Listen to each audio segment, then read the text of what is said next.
რაკენი იბერია ეს? სამწუხარო რეალობა ქართულმა კლუბებმა ევროტურნირებზე მიგვაჩვიეს მუდმივ წარუმატებლობას. პროფესორო, ამას შენ ჩაგაბარებ. იბერიას მთავარმა მწვრთნელმა რაც აქ ვერ ვქენითო, იქ ვიზავთო. ნეტავ ასე იყოს ვინმეს თუ ეწყინება ერთი. ახლა მოდი ჩავყვეთ ჩვენს პრობლემებს, რაზეც შეგვიძლია ყურადღება უფრო გავამახვილო. შემატკივრობა, აქ სამწუხაროდ ვერ გავიზარდეთ. რატომ უნდა მოგიწოდოს წამყვანმა მიკროფონით ან მოედანზე, რომ გუნდს უგულშემატკივროა? აი მითხარი უბრალოდ ერთი მიზეზი დაასახა. აბა მიდით გავამხნეოთ ჩვენი გუნდი, გაუმარჯოს. სტანდარტული გულშემატკივრობა, გოლი, გოლი, გოლი. დაწოდება კუთხური, გოლი, გოლი, გოლი. ეტევა, მიდი, იქნებდა მთელი 90 წუთის განმავლობაში შეტევა ვერ გავაკეთეთ და ვერც კუთხური ჩავაწოდეთ. აი აქ რას შვებით? მზეს უმზირას მივერთმევთ და ლუც უბერავთ. საგებია რომ ეს კლუბის მდგომარეობას ვერ ამართლებს, მაგრამ შენც ხომ უნდა გააკეთო შენი გასაკეთებელი. ანუ სანამ ქართული კლუბები ევროტურნირებზე არ გავლენ, იქამდე ვერ ვისწავლით ხო გულშემატკივრობა? ზღაპრის ბოლო კეთილია, კარგად დავამუღამეთ ეროვნული ნაკრების თამაშებზე. შეძახილები ვისწავლეთ ნაკრების თამაშებზეც. შემოსილიც კარგად დავდივართ. ხო ასეა, კარგად გვაცვია წითელი თეთრფერებში. გები ახლა შეიძლება საბურთალოს მაისური ვერ იშოვო, მაგრამ ერთი დღე მაინც არ ჭამო მზეს უმზირა, ხო შეიძლება? ნოუ კამპზეც ჭამენ და სანტიაგო ბერნაბეუზეც და იმათ რატო არ ვერჩი? შენ იქამდე მიდი და თუ გინდა მერე სხვარი შემოიყვანე და გაათხავე. თუ გინდა ოციანით შემოაყოლე, ბიჭები დავლევთ, მაგრამ ოციანი არ გეყოფა.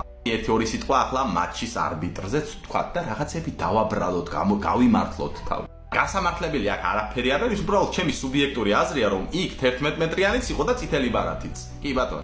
რაც შეეხება მეორე 11 მეტრიანს, იქ 50-50-ზე შევაფასებდი, მაგრამ მაინც უფრო ვიტყოდი, რომ შეიძლებოდა იქაც რო დაენიშნა 11 მეტრიანი. კი ბატონო. შეეხება ახლა თავად კლუბს იბერია 1999. ერთო ჯამში შეიძლება ითქვას, რომ საქართველოს დონეზე საკმაოდ ნორმალური კლუბია. მაგრამ ყველას მოგვეხსენება, რომ ევროტურნირების წინ გუნდს აუცილებლად გაძლიერება ჭირდება. მაინც და მაინც ევროტურნირების წინ 5 დღით ადრე ფეხბურთელები არ უნდა დაიმატო, ესეც ვიცით, რომ შეიძლება ის ფეხბურთელები მერე ვერ შეათამაშო ერთმანეთს. სეზონი რომ დაიწყება, ჩვენთან ადრე იწყება სეზონი, იცით ხო? რომ დაიწყება, ფეხბურთელები უნდა დაიმატო, შეათამაშო და შემდეგ მომზადებული დავა.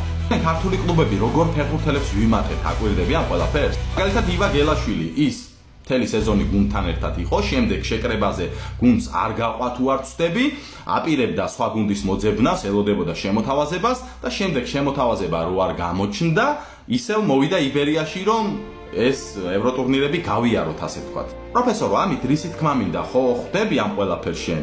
ანუ ჩვენთან ფეხბურთელები იმ დროს მოდიან, როცა სხვაგან არაფერი არ ეგულებათ.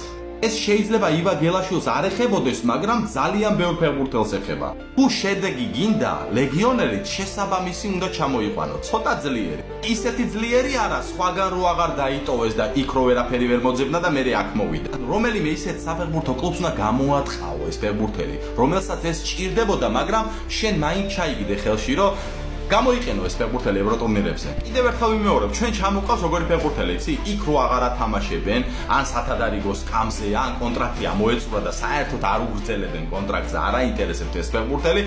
თვითონ თავად ფეხბურთელიც ვერაფერს ვერ პოულობს და მერე ესენი მოყავს ჩვენ. მერე ვაშუქებ ფეხბურთელს, აქ უთამაშია, იქ უთამაშია, აი ჩვენ გვაწყობს ასეთი ფეხბურთელი? ჩვენ გვინდა ისეთი ფეხბურთელი, ახლა რომ კარგ ფორმაშია. გვაინტერესებს და გვიყვარს ქართული საკლუბო ფეხბურთი, ამიტომ გწდება გული, თორემ სხვა საერთოდ არაფერი არ ხდება. ჩვენ შეიძლება არა, მაგრამ აი მე პირადად ბარსელონა, მადრიდის რეალი, ბაიერნი საერთოდ არ მაინტერესებს თუ საქართველოში საკლუბო დონე ვერ მოიმატებ. ჩვენ ქართველი სპორტსმენები და ქართველი ფეხბურთელებით უნდა ვიამაყოთ და მე პირადად მიულერით, ჰარი კეინით და ვინისიუსით ვერ ვიამაყებ. პატარა მაგალითს მოგიყვან ახლა, აუ ბიჭო, ამ ბაიერმა რა ქნა ნერვები არ ყოფნის. აუ ბიჭო, როგორ წააგო პარის სენ-ჟერმენთან. აუ ბიჭო, როგორ შეიძლება ასე? კარგი რამდენი წელი როგორ შეიძლება? კარგი მიუხენის ბაიერნის გულშემატკივარი ხარ, რა განერვიულებს შედალოცვილო. ქართველი ფეხბურთელი გავიდა სოფლიოს საკლუბო ჩემპიონატის ნახევარფინალში ისტორიაში პირველად და აი რა ხდება ჩემო ძმაო მითხარი ერთი. შეიძლება გასაგები იყოს ახლა რომ ქართველი ფეხბურთელის გამო რუბინს ვერ უგულშემატკივრო, მაგრამ პარი სენ-ჟერმენს არ ვიცი რაღა ვილაპარაკო, არ ვიცი, აქეთ ფეხბურთი მკვდარი, აქეთ კიდე დამატებული გულშემატკივარი. ეს პირობა უნდა გულშემატკივარი ძმაო. ჩემპიონთა ლიგაზე გავიდეს ქართული კლუბი და მოვა ძმაო და მზეს უმზირასაც არ შეჭამს. ეგ არის. დაკნას მეტი რა დაგვირდეს მითხარე. პროფესორო, აბა რას ფიქრობ? მეტი ზღაპრებისთვის გააზიარე ვიდეო და გამოიწერე გვერდი. პროფესორი, ერთი პატარა საფრთხოვარი მექნება შენთან, თუ შეგიძლიათ ზმურად რომ გამისწორ. არის ჩემი YouTube არხი, რომელიც ჯერჯერობით სულ ზღაფავს და გამომწერები თითქმის არ ყავს. იმ საქმეს, რომელიც მე დავიწყე, უნდა თქვენი პატარა ხელშეწყობა. დახმარება, რომ უბრალოდ გამოიწეროთ. არაფერი არ არის მეტი საჭირო.